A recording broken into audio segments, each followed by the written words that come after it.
Okay, let's just dive right in. We're looking at a literary mystery today, one that's really wrapped in this massive whispered paradox. It really is. For his entire career, James Joyce was the absolute champion of noise, the maximalist. I mean, he spent 17 grueling years building this linguistic labyrinth, Finnegans Wake. And that's the image we all have of him, isn't it? The writer who pushed language to its absolute breaking point, dissolving it into, a dream state of portmanteaus and endless cycles. Right. But the documents we're looking at today, they suggest that his very last act, composed in the final weeks of his life, gravely ill in Zurich, was an attempt to write the exact opposite of all that noise.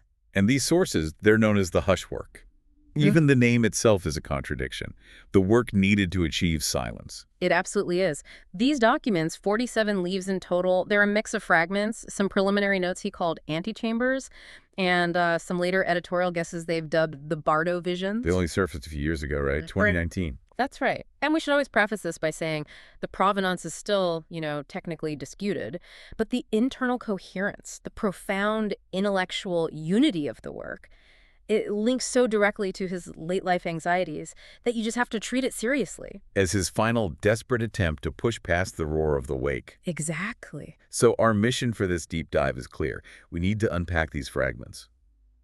Why did the man who wrote the ultimate night book suddenly decide he needed a book after the night book? What was he looking for in the client? Well, to get there, you have to grasp this radical shift in his thesis. The notes show he came to see the wake as, a failure. A failure. After 17 years. A failure because it was too word-drunk. An eloquence of excess, he called it. Too much structure, too much language. The Hushwork seeks the opposite, the eloquence of reduction. That must have been a painful realization for any artist. To spend 2 decades building a monument to language, only to decide the monument itself is the problem. It's devastating. He defines this new project in the Antechambers as, and I'm quoting here, the work of hushing, the labor of silence, the effort required to stop efforting. The effort required to stop efforting. Wow. Think about that paradox. It takes conscious, concentrated effort to achieve a state of non-action. He's designing a literary project that actively cancels itself out. So he's not writing about silence. He's trying to write the silence itself. Yes, the empty space. He's looking for what he calls the breathless slip space where the sleeper almost wakes. He felt the wake, even in its dreamlike state, was still a barrier. The words were still fences, forcing you to label everything. Which brings us to these 2 core metaphors he uses to explain this ultimate problem with language. The first one is just staggering, the idea that language murders the world. It's a truly startling view, isn't it? And it's rooted in this idea of pure prelapsarian perception. He argues that when a child first sees a tree, they don't see the noun tree. They experience green-branchedness, upthrust, wind-moved, the raw, unmediated thing itself. But then we teach the child the word tree, and that specificity just vanishes. The murder is complete. Language kills the world and resurrects it as a convenient, lifeless abstraction. That's it. So if language is a murder weapon, then His own sprawling, word-obsessed work is the ultimate crime scene. And that is the tragic self-critique at the very heart of the Hushwork. He's trying to resurrect the world by taking the names back, and this conceptual breakdown connects directly to his physical reality. Lying on that hospital table in Zurich. Right. Critically ill with the perforated ulcer, he literally had a hole in the center. The metaphor of rupture was made sickeningly real. And he saw his body as a kind of flawed text. He writes that the whole human body is a word God couldn't quite pronounce, a stammer in the cosmic sentence.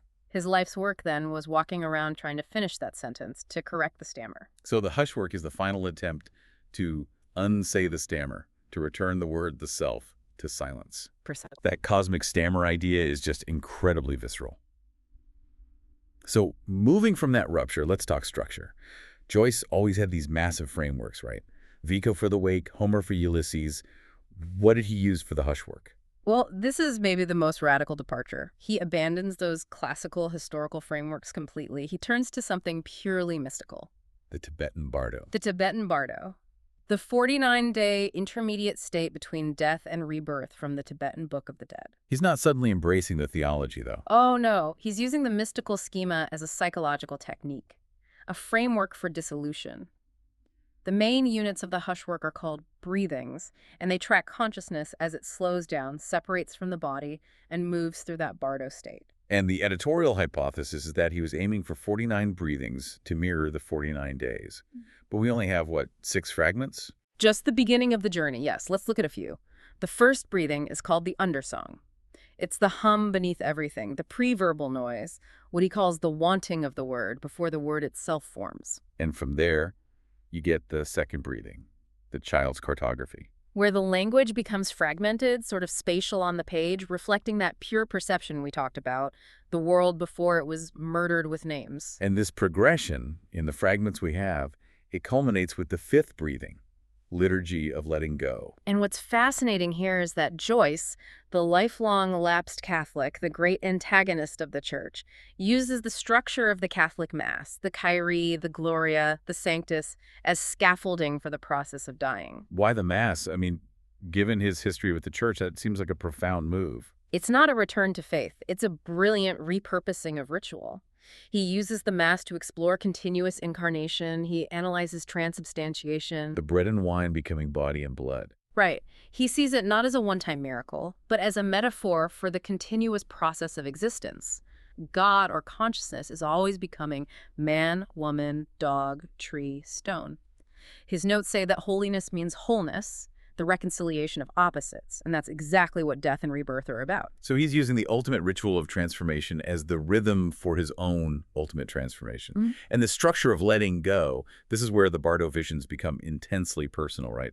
The notes for the 8th through 12th breathings, they're about the 3 women who defined his life. This is where the work loses its intellectual veneer and just becomes emotionally raw.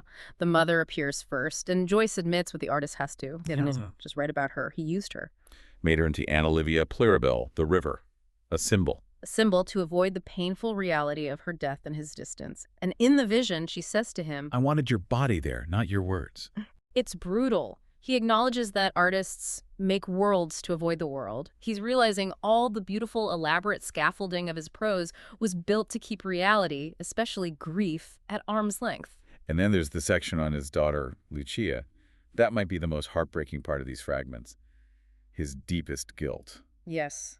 He confesses that he essentially sacrificed her to the work. He filled the house with his monomaniacal focus, and she was often neglected, misinterpreted. The fragment addressed to her is raw, but it's also revolutionary. He writes, there is no madness. There is only consciousness moving through different rooms of the house. What an astonishing retraction of years of clinical misunderstanding. He's finally acknowledging that she wasn't broken or mad. She was just tuned to a different frequency. The artist who lived the dissolution he only wrote about. Exactly. He's admitting the limits of his own perception, seeing her struggle not as a pathology, but as just another room in the vast house of consciousness. But in contrast to all this guilt, there's Nora, his wife, the anchor. She doesn't appear as a vision of the dead. She's the living exception. She doesn't need to appear in the Bardo because she's still alive, still anchoring him to the physical world. His note on her is so genuine, he calls her the ordinary miracle. She was the one who loved the man, not the genius. And who taught me that silence could be intimate, which is the key. For him, silence was usually a void to be filled with words. With her, it was a form of connection. She isn't symbolized, she's just Nora, the ordinary miracle that remains when the symbols are stripped away. And after these personal confessions, we get the character procession. Bloom, Molly, Stephen, his great creations. It's such a powerful metatextual moment. They basically tell him they weren't invented, but released. They're aspects of his own consciousness that achieved independent existence through the writing. And Bloom says, I have my own life now. Not for you, for me. The characters are no longer his property. They're life forms that will continue without him. So as we move toward the legacy section, the Antechambers show he had this almost prophetic understanding of who would inherit his task. He absolutely did. He foresees his literary successor, Sam, the quiet one. Samuel Beckett, his amanuensis. And it's incredibly prescient. Joyce predicted Beckett would take the other path into silence, into lessness, into the eloquence of reduction, where I chose the eloquence of excess. Where Joyce multiplied language, Beckett subtracted it. But here's the key takeaway for you listening to this. Both authors, by inversion, by exploding language, or by emptying it out, They were aiming for the exact same foundational silence beneath the words. They were both trying to capture the unsayable. Which brings us to the final circular end of the fragments. The Bardo journey is winding down. He's in the Tibetan Bardo, the stage of seeking rebirth, and he has to choose liberation or return.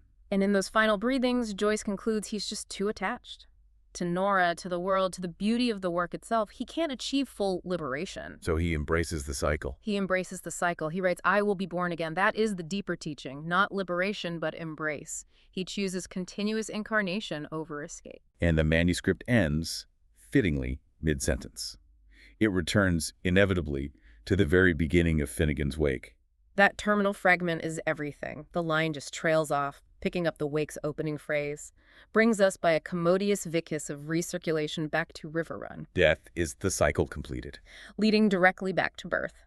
The consciousness, the water, remains when the body breaks. The last word is the first word. Nus punctuation. The cycle is unbroken. So if we just step back for a moment, what does this final gesture really mean for anyone interested in literature in consciousness? Well, the main takeaway is that the Hushwork, whether it's authentic or an incredible forgery, is Joyce's final radical teaching. All the elaborate edifices of his prose Ulysses, the Wake they were scaffolding. Beautiful, complex, necessary scaffolding. But scaffolding nonetheless. And the ultimate teaching is that the book ends where the words stop. The real meaning is in the silence that you, the reader, have to enter. He wanted art to do what meditation does. To alter your consciousness. To push you past the named world. He wanted you to stop looking for meaning in the words and just breathe in the space between them. Which brings us back to that ultimate question from his notes. The one he refused to answer. Is consciousness generated by the brain, or is it received by the brain, like a radio signal? If consciousness is water that just takes the shape of the vessel, the Hushwork asks you, what happens to your consciousness when the words dissolve and only the silence remains? Hush now.